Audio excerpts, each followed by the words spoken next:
हे पहा, हिंदुत्ववादी विचार म्हणजे या देशातून एक विशिष्ट जाती धर्माचे लोक हद्दपार करायचे असं आमचं म्हणणं नाही.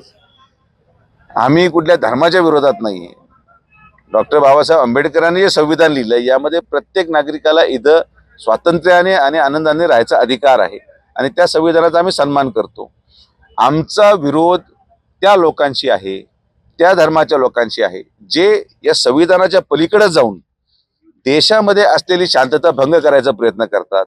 वारंवार हिंदू धर्माचा अपमान केला जातो. वारंवार जे हिंदू धर्माच्या संरक्षणासाठी केलेले कायदे असतात ते मोडकळीस आणण्यासाठी षडयंत्र करतात, जे सामाजिक सुरक्षितता धोक्यात आणतात. अशा विशिष्ट लोकांच्या विरोधात आमचा लढा आहे. त्यामुळे जर आता आमच्याकडे पण अनेक ठिकाणी आमदार महोदय असतील, मी असेल, आता आम्ही अनेक हॉस्पिटलला जातो, डॉक्टर्स आहेत, वकील आहेत, आर्किटेक्ट्स आहेत, हे सगळे मुस्लिम धर्माचे जरी असले आमच्या विरोधात थोडं नाही. आम्ही आजही बसतो. आज राहत्यामध्ये तुम्हाला उदाहरण सांगतो, आम्ही आमचा भारतीय जनता पार्टीचा नगरपंचायतीचा गटनेता हा मुस्लिम समाजाचा माणूस केला. त्यामुळं स्वच्छ विकासात्मक दृष्टिकोन ठेवणारे, चारित्र्यवान असणारे आणि संविधानाचा सन्मान करणारे मुस्लिम समाजाच्या लोकांना बरोबर घेण्यामध्ये आम्हाला कुठलीही आपत्ती नाही.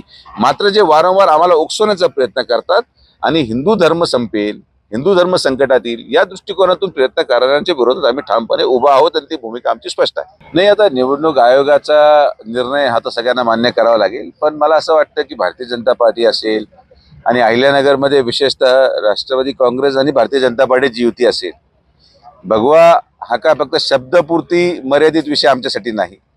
भगवा हे आमच्या रक्तात आहे. आम्ही आजही प्रचारामध्ये आमचं उपरणं, आमच्या टोप्या हे एक वेगळ्या हिंदुत्ववादी विचाराची युती आहे आणि या युतीच्या अनुसरून आम्ही आमचा प्रचार पुढे घेऊन जाणार आहोत. एखाद्या संस्थेने आदेश दिला असेल तर त्याला तो मान्य करणं क्रमप्राप्त आहे आणि म्हणून निवडणूक आयोगाचा आम्ही सन्मान करतो. मात्र मला असं वाटतं की त्यांनी काय फार परिणाम होणार नाही. भगव्याची व्याख्या ही अहिल्यानगरमध्ये अधोरेखित अगोदरच केली गेलेली आहे.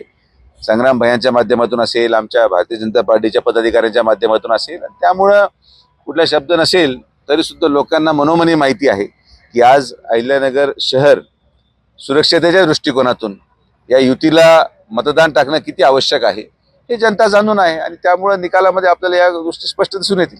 नाही, आता आमचे आराध्य दैवत छत्रपती शिवाजी महाराजांच्या बद्दल आक्षेपार्ह लिहिलं गेलं यावर सर्वात प्रथम भारतीय जनता पार्टी आणि संघटनेनेच तो आवाज उठवला होता.